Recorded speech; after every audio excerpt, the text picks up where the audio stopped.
That's a 3/4 inch socket. We're using a 3/4 inch deep on the inside with a short extension, 1/2 inch drive.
So there's this idler clutch assembly on the bottom of the tractor.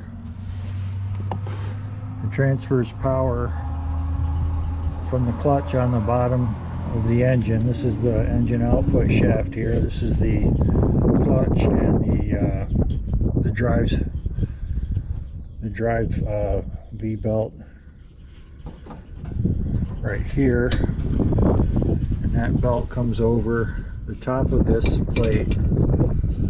Drive another belt, which is on the bottom here, and this belt is what drives the snowblower up front. It's a long belt, so it'll become more clear once I get it out of there what it's doing.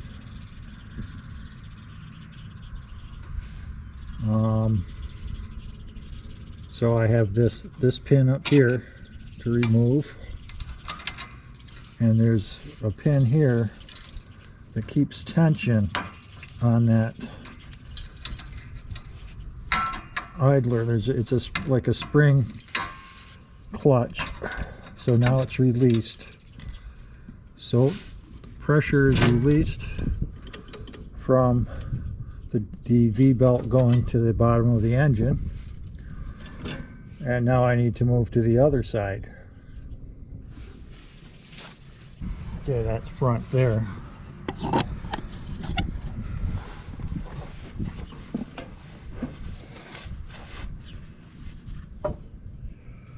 don't know how well you can see this. Pull that pin out. There's a couple pins in here. This pin holds the spring tension on that idler clutch.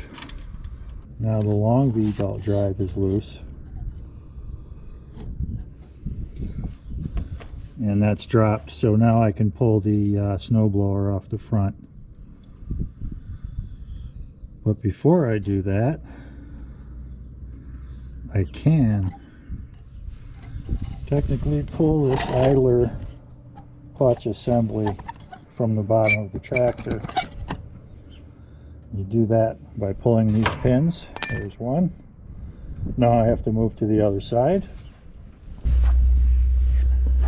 So this idler clutch assembly is held to the bottom of the tractor frame by this pin on this side and the corresponding pin on the other side.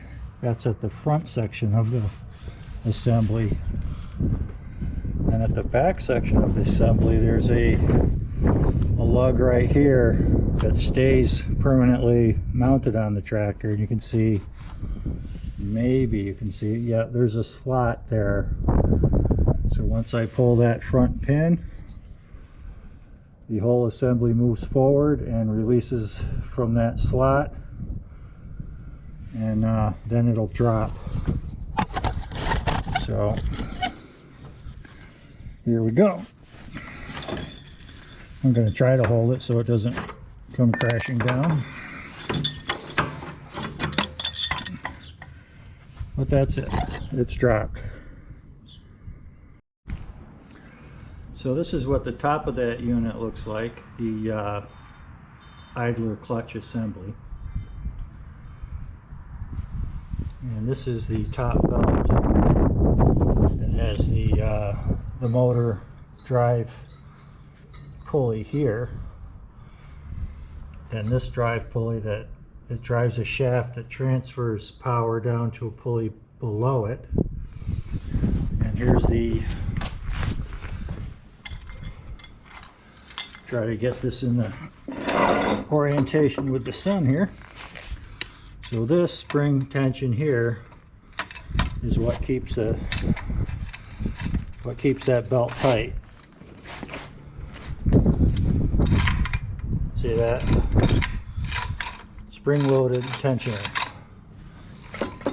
And if we tip it up on its side here, wrong side,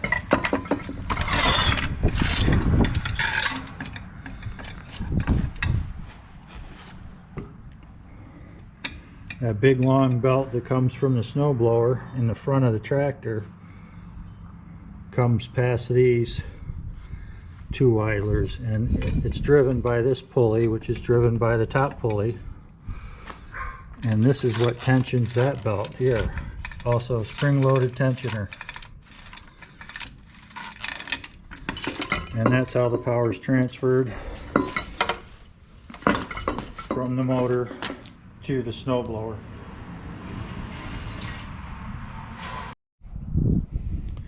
All right, now to remove the snowblower from the front of the tractor, and it attaches to this bracket that's bolted to the frame. And here it's another situation where there's a slot in the mounting bracket that goes over a lug which is permanently affixed to the tractor. This is a pin that is held in, this is a pin that's held in place by a clip like so. And we have one of those on both sides, so we pull those, move the washers here also, knock those pins out, and the snowblower is ready to slide out of those slots, and it's free of the tractor.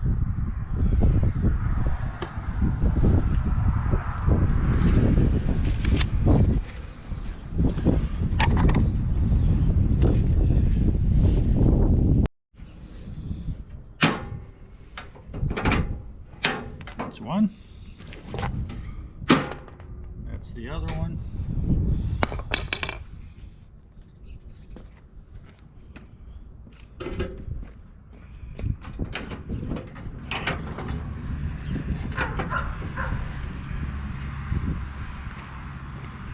See what's the best way to get leverage on this.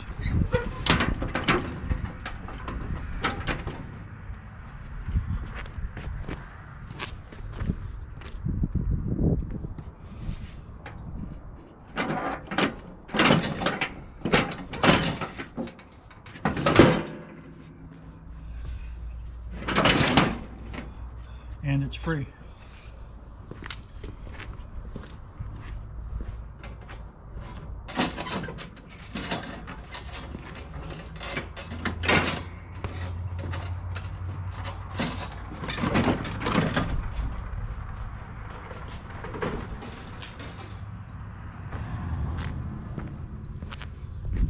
I just put these pins back in their washers.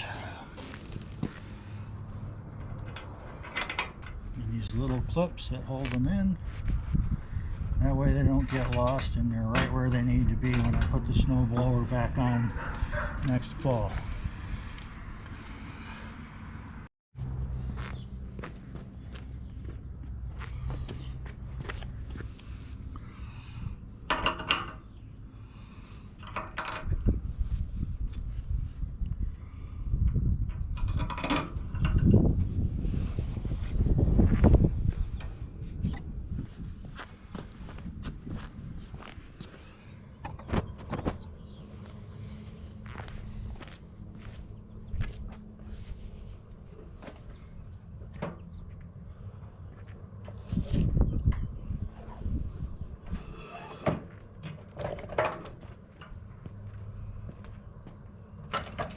That's that. Now I've got to move them down to the barn.